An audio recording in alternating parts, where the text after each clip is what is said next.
Hello दोस्तों, आप सभी का स्वागत है हमारे YouTube चैनल कविंदर भैया पर। इस वीडियो में कक्षा 6 के विज्ञान भारती यूपी बोर्ड के इकाई 7 को पढ़ेंगे। इस इकाई का नाम है जीवों में अनुकूलन। इसके प्रश्न उत्तर पढ़ेंगे। पहला प्रश्न है, सही विकल्प को छांटकर अपनी अभ्यास पुस्तिका में लिखिए। क नंबर प्रश्न, मेढक रहता है। पहला विकल्प है स्थल पर, दूसरा है जल में और तीसरा है जल तथा स्थल दोनों जगह, चौथा है वायु में। तो सही विकल्प हो जाएगा मेढक जल तथा स्थल दोनों जगह रहता है।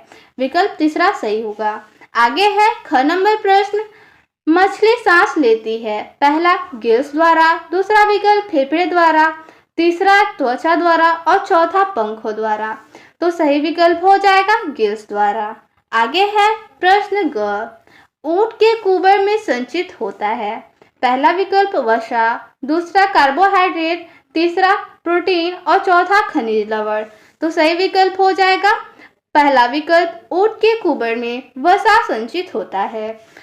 घ नंबर प्रश्न है, नागफनी का पौधा है।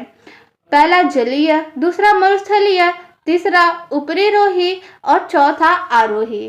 तो सही विकल्प हो जाएगा नागफनी एक मरुस्थलीय पौधा है। विकल्प दूसरा सही हो जाएगा।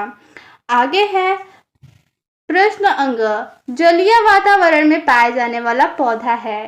पहला विकल्प मटर, दूसरा सिंघाड़ा, तीसरा आलू और चौथा मक्का। तो सही विकल्प हो जाएगा सिंघाड़ा। सिंघाड़ा जलीय वातावरण में पाया जाता है। आगे है प्रश्न 2, रिक्त स्थानों की पूर्ति कीजिए। इसमें क नंबर प्रश्न है, मेढक पानी में श्वसन खाली स्थान द्वारा करता है। तो मेढक पानी में श्वसन किसके द्वारा करता है? त्वचा के द्वारा। रिक्त स्थान में त्वचा भर देंगे। आगे है ख नंबर, नागफनी एक खाली स्थान वातावरण का पौधा है। तो किस प्रकार के वातावरण में नागफनी पाया जाता है? मरुस्थलीय। रिक्त स्थान में भरेंगे मरुस्थलीय। आगे है ग नंबर, अल्प विकसित जड़ें तथा वायु मृदु तक खाली स्थान पौधे में पाया जाता है। तो जलीय पौधे में पाया जाता है अल्प विकसित जड़ें और वायु मृदु तक जलीय पौधे में पाया जाता है। आगे है घ नंबर, आलू एक भूमिगत खाली स्थान है। तो आलू एक भूमिगत तना है। रिक्त स्थान में भर देंगे। आगे है अंग नंबर, पक्षियों की हड्डियां खाली स्थान होती हैं। तो खोखली भर देंगे। आगे प्रश्न 3 है, सही कथन के आगे सही तथा गलत कथन के आगे गलत का चिन्ह लगाएं। इसमें क नंबर प्रश्न है, मरुस्थलीय पौधे कोमल तथा कमजोर तने वाले होते हैं। ये कथन गलत है। आगे है ख नंबर, पक्षियों की हड्डी खोखली तथा वायु से भरी होती है। ये कथन सही है। तो इसके आगे सही का निशान लगाएंगे। आगे है ग नंबर, मेरुदभिद पौधे में जड़ें अल्प विकसित होती हैं। तो ये कथन गलत है। ठीक है, मेरुदभिद पौधे में जड़ें अल्प विकसित गलत है ये। आगे है घ नंबर, शरीर पर घने तथा लंबे बाल और त्वचा के नीचे वसा की मोटी परत ठंडे प्रदेशों में रहने वाले जंतुओं में वातावरण से अनुकूलन करने में सहायता होता है, यानी सहायक होता है। ये हम लोग का कथन सही है। तो इसके आगे सही का निशान लगाएंगे। आगे है चौथा, सही जोड़ों का मिलान कीजिए। स्तंभ क दिया है और स्तंभ ख दिया है। देखिए स्तंभ क में दिया है वायुकोश, शल्क, मेढक, उपचम, चिड़िया और स्तंभ ख में दिया है मछली, पात जाल, पक्षी, पंख और जलकुंभी। तो चलिए हम लोग इसका उत्तर देखेंगे। सही मिलान हो जाएगा स्तंभ क का ख से। पहला है वायुकोश, इसका मिलान कर देंगे पक्षी से। शल्क मछली, मेढक जाल, पाजल और उपचम का हो जाएगा जलकुंभी, चिड़िया का हो जाएगा पंख से। आगे है पांचवा प्रश्न, अनुकूलन किसे कहते हैं? मरुस्थलीय जीवों में अनुकूलन को संक्षेप में स्पष्ट कीजिए। इसका उत्तर हो जाएगा, पहले लिखेंगे हेडिंग अनुकूलन। इसके अंतर्गत हो जाएगा आकृति, आकार, रंग, रूप, संरचना तथा आवाज संबंधी लक्षणों में ऐसा परिवर्तन जो सजीव को विशेष वातावरण में सफलतापूर्वक जीवित रहने में सहायक होता है, अनुकूलन कहलाता है। आगे मरुस्थलीय जीवों में अनुकूलन लिखना था, तो देखिए मरुस्थलीय जीवों में अनुकूलन इस हेडिंग के अंतर्गत हो जाएगा। ऊंट एक मरुस्थलीय जीव है, इसका अनुकूलन निम्न है। पहला अनुकूलन है जल संरक्षण। ऊंट जल संचयन की क्षमता रखता है और पसीना कम आता है। दूसरा, अत्यधिक तापमान से बचाव, इसके अंतर्गत हो जाएगा। ऊंट के लंबे पैर शरीर को गर्म रेत से दूर रखते हैं। आगे है तीसरा हो जाएगा इसमें आवाज से निपटने के लिए शारीरिक अनुकूलन, इसके अंतर्गत हो जाएगा। ऊंट की मोटी शुष्क त्वचा और गद्देदार तलवे होते हैं जो रेत में नहीं धंसते हैं। चौथा हो जाएगा भोजन और ऊर्जा, इसके अंतर्गत हो जाएगा। ऊंट कुबर में वसा जमा करता है जिसका उपयोग भोजन की कमी होने पर ऊर्जा के लिए किया जाता है। ठीक है, आगे प्रश्न छठवां है, जलीय जीवों में अनुकूलन की विशेषताओं को संक्षेप में लिखिए। तो चलिए उसका उत्तर देखते हैं। इसका उत्तर हो जाएगा, जलीय जीवधारियों का शरीर पानी में रहने के लिए अनुकूलित होता है। जलीय जंतु मछली के शरीर पर जलरोधी शल्क पाए जाते हैं।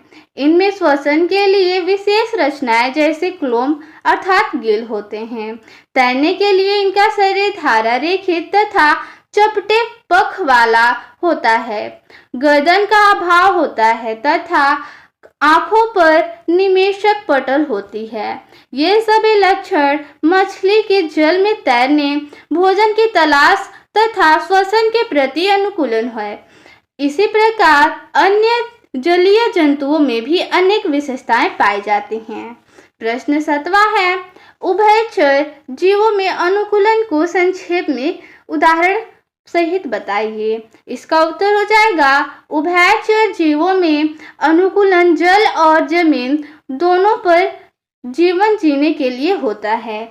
यानी कि वे जीव जो जल तथा स्थल दोनों पर रह सकते हैं, दोनों जगह पर, वे उभयचर जीव होते हैं।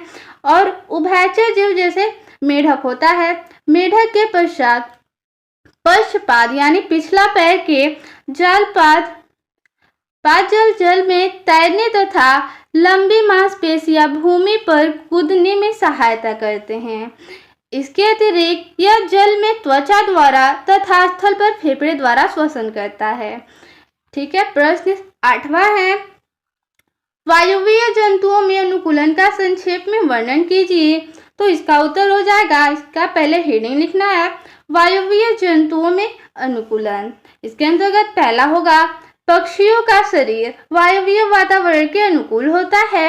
इनके शरीर का आकार नौकाकार तथा धारा रेखित होता है। इनके अग्रपाद यानी कि अगला पैर ही पंखों में रूपांतरित होते हैं जो उड़ने में सहायता करते हैं। इनकी अस्थियां खोखली एवं वायु से भरी होती हैं जिससे इनका शरीर हल्का हो जाता है। फेफड़ों से जुड़े वायु कोशों में हवा भर जाती है जो उड़ते समय शरीर को हल्का रखते हैं। इस तरह का विशेष रूपांतर केवल पक्षियों में होता है, जैसे तोता, कबूतर, गौरैया आदि। दूसरा हो जाएगा इसमें, आप कीटों को ध्यान से देखें। इनका शरीर छोटा होता है और इनका शरीर अन्य अकशेरुकी जंतु जैसे केचुआ, घोंघा की तुलना में भी हल्का होता है। अकशेरुकी जंतु यानी कि ऐसे जंतु जिनमें रीढ़ की हड्डी नहीं पाई जाती, वे अकशेरुकी जंतु कहलाते हैं। तो इनमें आ जाएंगे केचुआ, घोंघा आदि। ये क्या होते हैं? हल्का होता है। जब ये उड़ते हैं तो 2 जोड़ी पंख फैला लेते हैं। इनके शरीर में श्वास रंध्र होते हैं जिनसे शरीर में हवा भरती और निकलती है। इसी कारण इनका शरीर हल्का हो जाता है, जैसे तितली, मधुमक्खी, घरेलू मक्खी आदि। ठीक है, आगे है प्रश्न 9, मदार किस वातावरण में उगने वाला पौधा है? इसका उत्तर हो जाएगा, मदार का पौधा शुष्क और कठोर वातावरण में उगने वाला पौधा है। 10 नंबर प्रश्न है, किन्हीं 2 उभयचर जंतुओं के नाम लिखिए।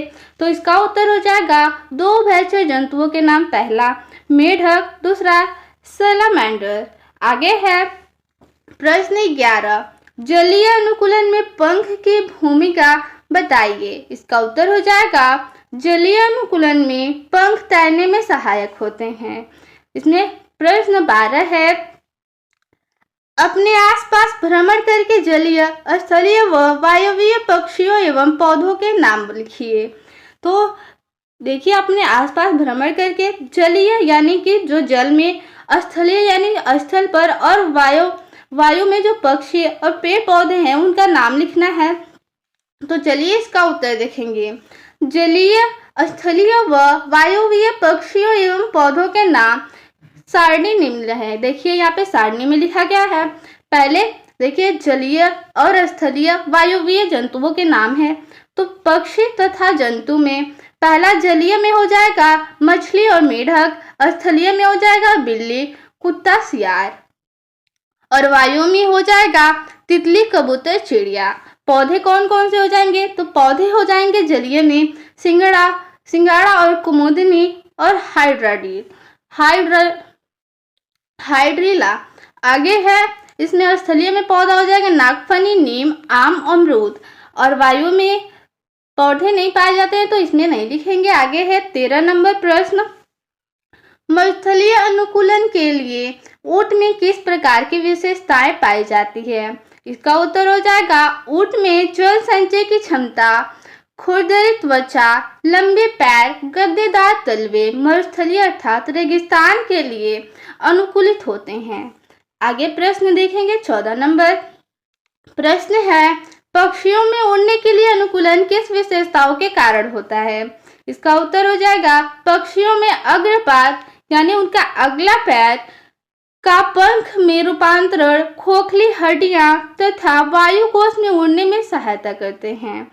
तो इस पाठ में इतना ही प्रश्न था। मिलता है अगले वीडियो में। धन्यवाद।